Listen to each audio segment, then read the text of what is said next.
Bueno, en primer lugar, un agradecimiento a la profesora Fénix.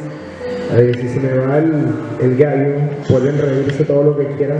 En el día de hoy, pues, amanecí un poco agripado o engripado, como dicen acá, y la garganta a veces me falla, así que no hay problema, tengan toda la confianza para reírse.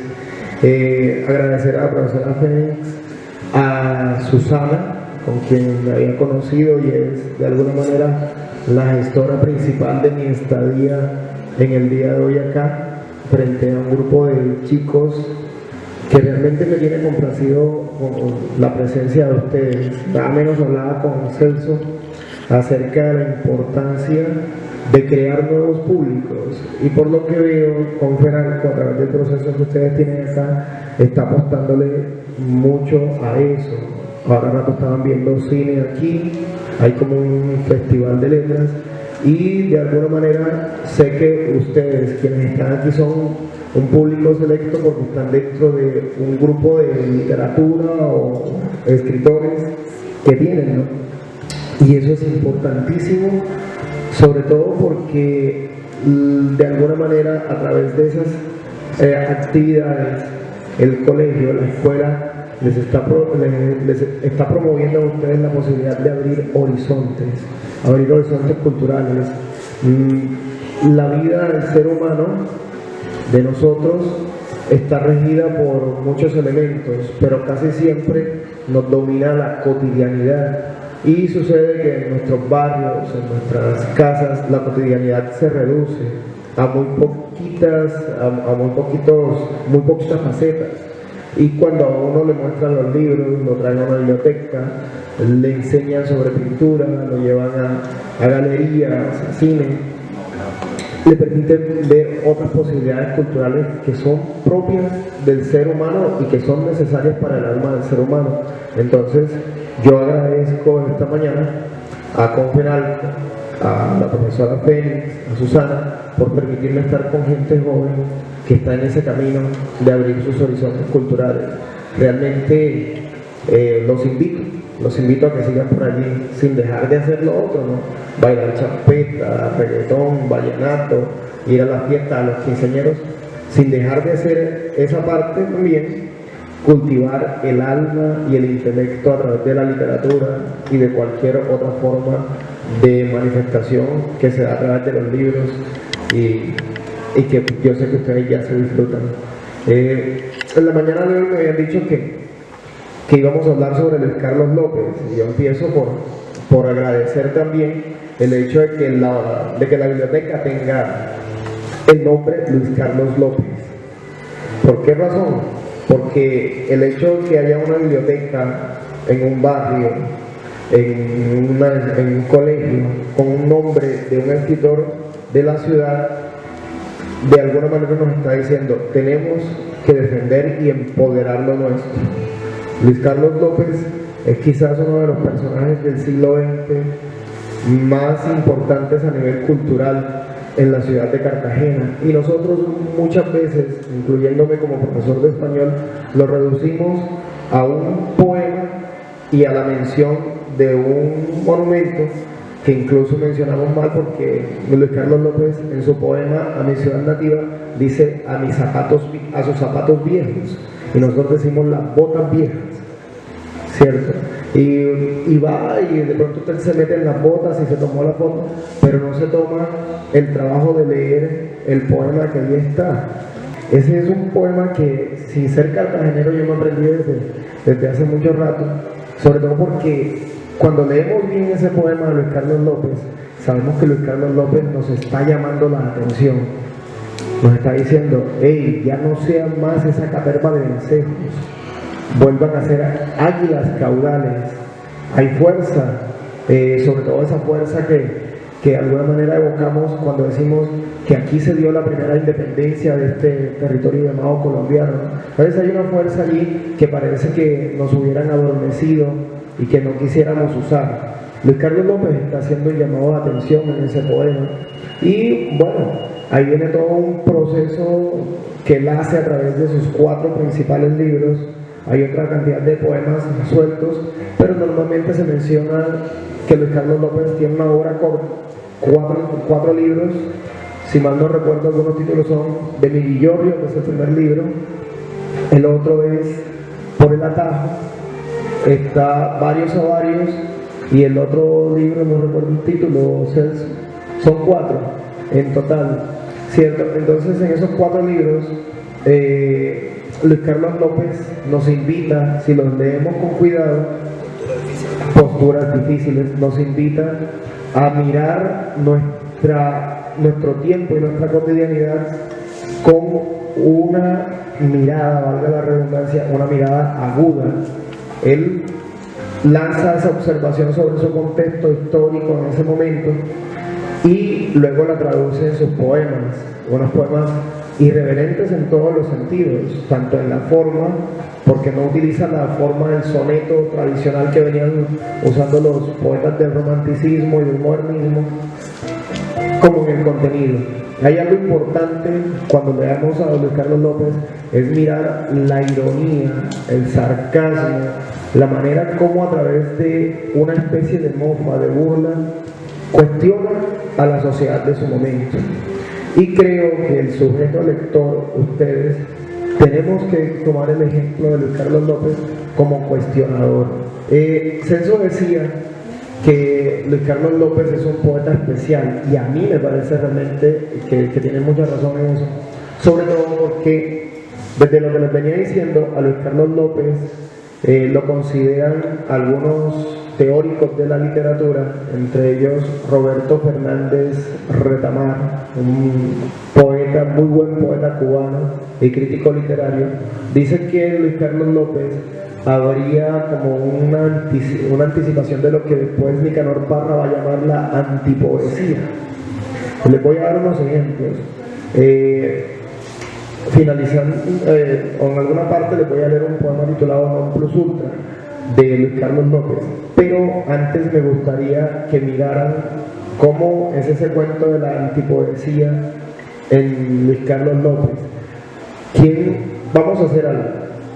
Yo les voy a pedir a uno o dos de ustedes, quienes quieran, que me digan con qué compararían al sol, poéticamente hablando, con qué compararían al sol ustedes. ¿Saben con qué lo relacionó Luis Carlos López? Con un buñuelo.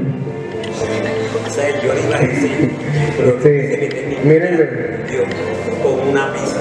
Miren ustedes, sí, miren ustedes los versos en donde lo compara, dice así: el cielo de un amarillo anémico de alpiste me pareció risueñamente triste, y el sol, el padre sol, un gran buñuelo. Imagínense, pero todavía no se quedó allí. No sé qué, no, mira, acá dice que tenía hambre, no estaba ni enamorado de nada, sino que tenía hambre. Y está otra comparación del sol con la yema de un huevo frito.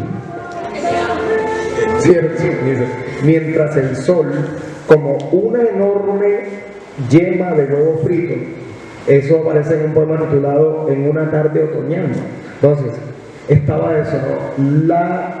Lo que yo le pido muchas veces a aquellas personas que hacen poesía, no nos quedemos, está bien, hay una idea de la poesía y todo, pero esa poesía sublime de ella también se puede hacer de otras formas, que es uno de los aspectos que hay que rescatar en Luis Carlos López, las formas en que hizo poesía desde lo cotidiano, desde lo coloquial y saliéndose un poco de las líneas que habían implementado en ese entonces los poetas del romanticismo y del modernismo.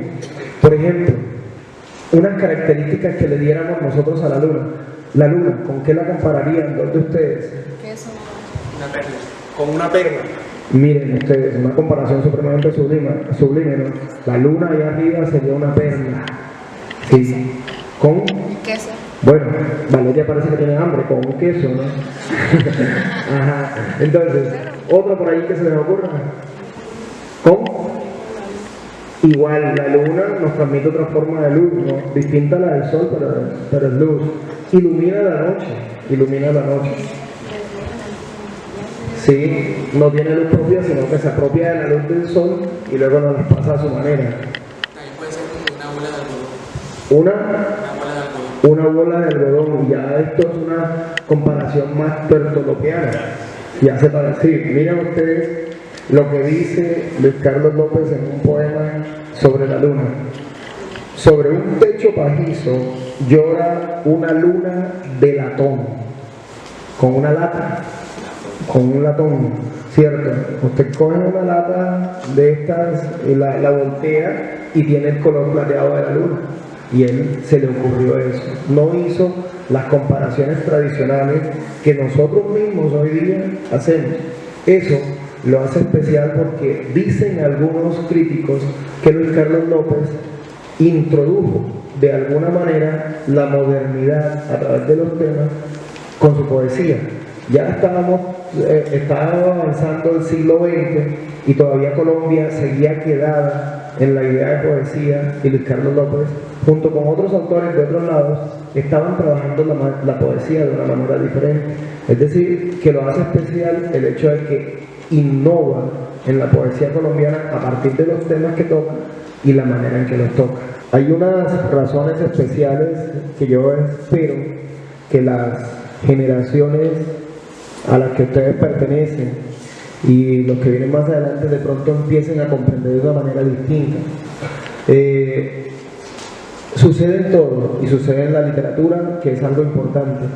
De alguna manera, ciertos mecanismos de nuestra sociedad buscan borrar la historia de los pueblos. ¿Y cómo se borra? Se borra negando a las personas que construyeron esa historia, sobre todo desde el punto de vista intelectual. Y entre esas personas están los escritores, los filósofos, los poetas, como en este caso Luis Carlos López. Yo siempre recalco, les invito a los profesores y a los estudiantes de hoy a que conozcamos la historia de la literatura del mundo. Es bueno saber sobre Homero, sobre la literatura española, sobre los grandes escritores europeos, incluso los latinoamericanos. Pero en medio de todo eso, también hablemos de los escritores propios de la ciudad. Por ejemplo, como estamos hablando hoy de Luis Carlos López, o invitar en algún momento a hablar sobre otros poetas que están más recientes, que han vivido, que viven en la ciudad y que de pronto no conocemos. Es importante porque esas personas de nuestro tiempo están nombrando la realidad que estamos viviendo desde la poesía. Entonces sería bueno que en algún momento también hicieran esa indagación de saber quiénes son las personas que están escribiendo o han escrito más recientemente.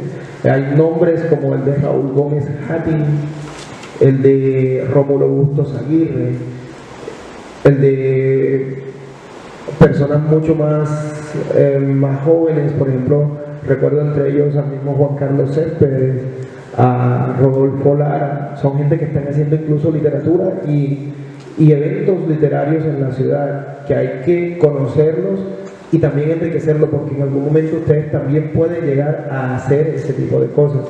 Luis Carlos López tiene ese valor, es un poeta de nuestra ciudad al que hay que leer, y ojalá en los colegios y en las universidades se estudiara más su obra. Hay que leerlo porque la vida del poeta, aunque ya haya muerto, se extiende cada vez que nosotros abrimos su libro y leemos una de sus líneas. Yo voy a leerles un poema, como les decía, que me interesa que ustedes de pronto conozcan. ¿Han escuchado alguna vez la expresión non plus ultra? ¿No la han escuchado? Bueno, la expresión non plus ultra era una expresión en latín que se utilizaba para, de alguna manera, mencionar o referirse a aquella persona que se creía lo más, el máximo. Incluso tenemos expresiones populares por allí, el que se las sabía todas, ¿no? Luis Carlos López tiene un poema con ese título. Es en la misma línea esa de lo que les decía. De pronto, si le prestan atención, van a poder decirme qué es lo que quiere Luis Carlos López con este poema. El poema dice así: non plus ultra, mis vecinos burdos vecinos del campo, buenos inquilinos de manos toscas, de cetrinos rostros y de cuadrados pies, cruzan por esta vida amarga, paradójicamente larga, como van los bueyes de carga, bajo el pincho, bajo el arnés. Mas son felices a su modo, puesto que a sombra de tejado, comiendo mal, aman a Dios. Y sobre todo, porque nunca han necesitado las píldoras del doctor Ross, porque tenía una posición anticlerical, es decir, no comulgaba mucho con los asuntos de la iglesia. Incluso hay un poema en donde él describe a un cura que va pasando y él dice que en ese momento él está limpiando un fusil, ¿cierto? Y ahora ¿qué hago con este fusil? Como si quisiera dispararle al cura. Sí, entonces él tenía esa posición anticlerical y aquí la alusión a lo que ustedes decían tiene que ver con eso. Bueno, la gente se conforma y no está mal creer en una posición religiosa y todo, pero Luis Carlos López dice, no tenemos que dejárselo todo a Dios, porque él habla aquí precisamente de lo que tú decías, de esa visión conformista que muchas veces tiene la gente, sobre todo en los estratos sociales bajos. De eso habla en ese poema. Sí, por eso yo les decía hace un rato que Luis Carlos López es un poeta muy crítico y que hay que leerlo bien, a fondo. Entonces yo los invito a que hagan esa lectura con detenimiento. La poesía hay que leerla con mucho detenimiento. Chévere lo de escucharla, disfrutarla, declamarla. Por ahí me dijeron que querían que habláramos sobre declamación y me gustaría escuchar algunas preguntas de ustedes sobre eso, ¿no? Incluso si hay alguno por ahí que pueda declamar, me encantaría que lo hicieran en el tiempo que nos queda. Pero para hacer de esto un verdadero conversatorio. Entonces, hay que declamarla y todo eso, pero también hay que leerla. Yo siempre recomiendo que la poesía hay que leerla con detenimiento, porque la poesía tiene mucho que decirnos más allá de la simple forma. En la poesía hay filosofía, hay pensamiento, hay psicología, hay crítica política y social. Y por esa razón es que muchas veces el sistema en el que estamos ha buscado las maneras para que los profesores y los estudiantes dejemos de leer poesía. Hay que leerla y hay que disfrutárselas como nos disfrutamos una canción de cualquier género, pero también hay que pensarla.